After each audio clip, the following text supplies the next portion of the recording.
Hello everyone, and welcome to another episode of Not Hardcore Minecraft. So, in the last episode, we completely redid this middle end island here, made it look so much better, and it's still functional compared to a lot of other designs that I see, which sometimes are definitely more extravagant, but I like the basic look anyway. But in today's episode, I'm going to be doing a build that I have wanted to do for years at this point. I just never really had a world that I spent a long enough time in to make it actually worth building, and that build is a guardian farm. Originally, I thought about just draining the ocean monument and making it look pretty, but then I thought about how much I wanted to use prismarine as a building material and just haven't had enough of it and haven't really wanted to go in here and take it apart.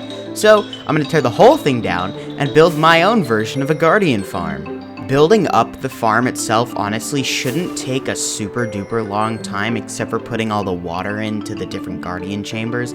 The part that's actually going to take a really long time is going to be draining the monument itself and tearing the whole thing down to nothing. So the first part of what I want to do is I want to go over to the monument and actually outline where everything is going to be, hence why I have all this cobblestone.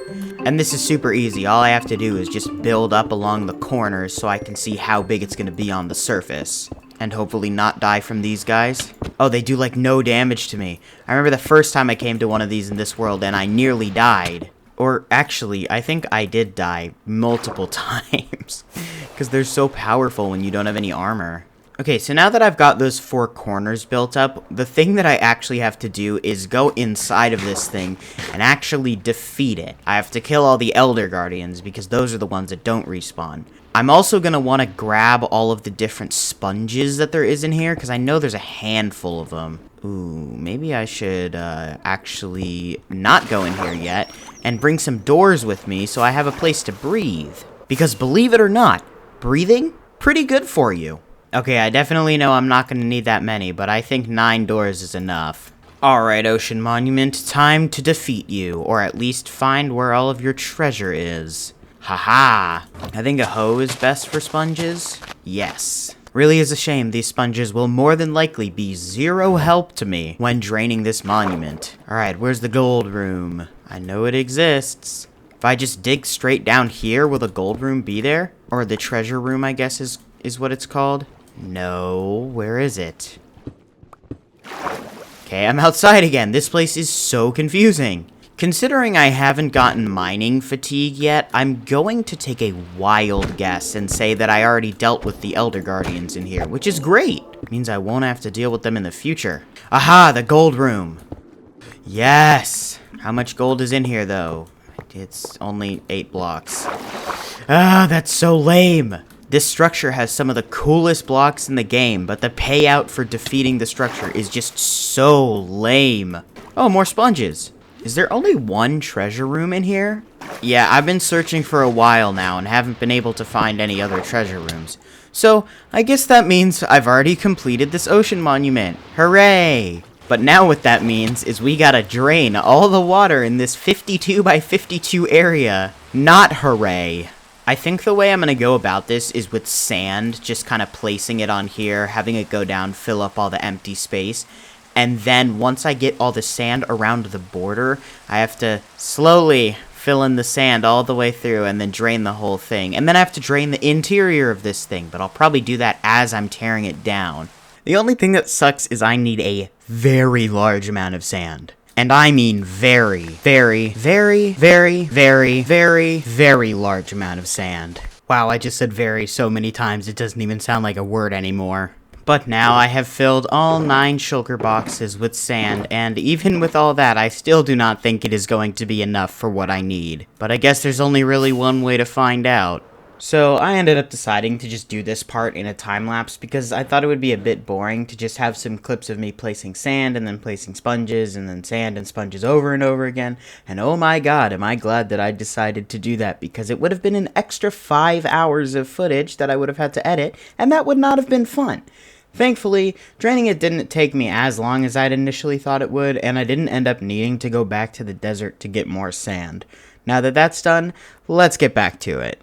Okay, and here we are with the finally drained ocean monument. This is something I've never done before, so it's very weird to, like, actually see it done in survival mode by me. One super fun thing I did discover though is, so over the past few episodes in this series, I have complained a lot about what my least favorite mob in the game is.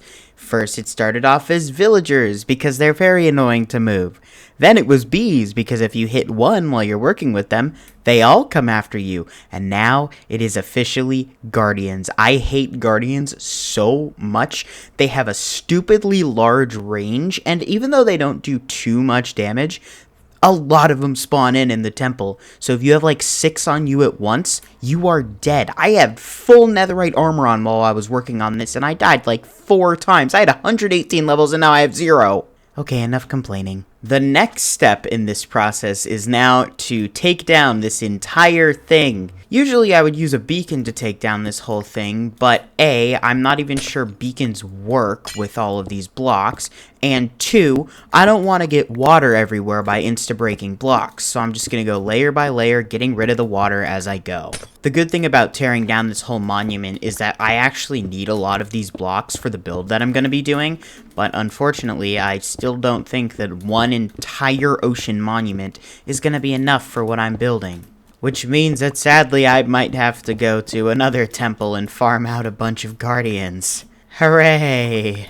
Ah, yes, I still have to deal with all the guardians that are in here. Might have forgotten about that a little bit. It's okay. Sponges are very useful. Oh, God. Okay.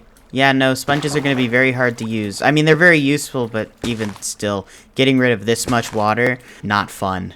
As I start to break this down, I am now processing just how large of a structure this is. I don't know why I didn't think of it before. The area that it takes up just in length by width is 52 by 52, which is a lot of room.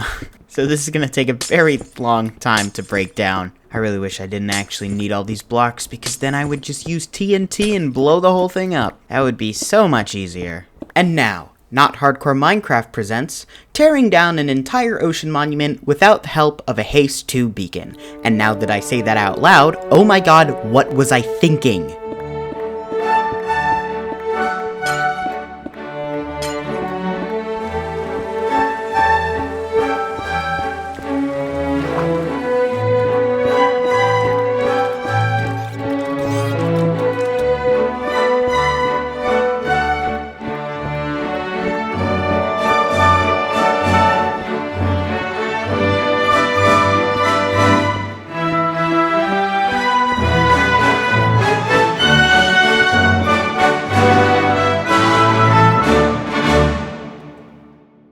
And here we are, a completely emptied out and torn down ocean monument. This took a very long time to do. But now that it is done, I can actually get started on the resource gathering part of this project. The one resource that I'm very not excited to get is I think it was 80 stacks of glass. Oh my god, that's so much. But I'll survive. At some point, I am going to have to dig down here, I think another 5 layers, but I don't really need to do that right now. That's something that comes way later in the project, because it's going to be where all the item collection systems are. And right now, there's no items to collect. So since I actually need an insane amount of glass for this project, what I think I'm going to do is finally go around and upgrade all of these guys who aren't at glass trading level to glass trading level, because that will speed things up a lot. I just need to grab all the emeralds necessary to make these trades possible. Hopefully this will be enough emeralds for what I need. So, since villager trading isn't exactly the most entertaining thing in the world to watch, observe as I magically transform all of these emeralds into glass. And would you look at that, 4 full shulker boxes of glass. For you, that was half a second. For me, that was 2 hours of trading with villagers, which was not fun at all. But luckily, it did go by a lot faster than usual, considering I got all of them leveled up to glass level for trading. So I'm pretty sure the last step for what I need to actually gather for all of the materials is I need a lot of warped logs, specifically stripped warped logs, but I can do that while I'm building. And I need a lot of warped fungus, or whatever the blue stuff is called, the nylium? No, not nylium. Whatever grows on the fungus trees. That's probably going to take me a pretty long time, so I'll probably just end up putting it on screen in a time lapse, like right now so you can see what's happening, and then hopefully that'll go by a lot faster than it would usually. And now that I have completely filled all of these chests with all of the warped stuff that I need, we can finally get started on this build. I also went and I grabbed a couple other little things that I'm going to need for this, but it wasn't too much. So now that I really have everything, we could head into a time lapse. Here we go!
And here we are, the fully finished Guardian farm. So you may be wondering where that big tower in the back came from, because it wasn't in the time-lapse, unfortunately. Which is the fault of me, kind of. The video file was very large and crashed my game before it could actually save, so there's no time-lapse footage of it, which kinda sucks. But other than that, I'm insanely happy with how this thing turned out. When I was first designing it, I only ever built 2 of the pillars, the one that connects with the chains here, and this corner one. I never built all 8, so I was very scared that it wouldn't look good, and I think it does look pretty good. It's only really been running for like 15 minutes, but if we go inside, we can see we have all of this raw cod, which is just another food source I don't need. All of these prismarine shards. Wow, that is actually so many. Oh my god. And then all of these prismarine crystals, which is great for making these things. And if you look behind me, you can see all the different items shooting up the water stream. See how actually useful this thing is. But now that I have finished the build and I have proof that it is very efficient, I think I'm going to end the episode here. Thank you all so much for watching. If you did enjoy, make sure to like and subscribe, as it really does help out. And I'll see you on the next one. Bye-bye!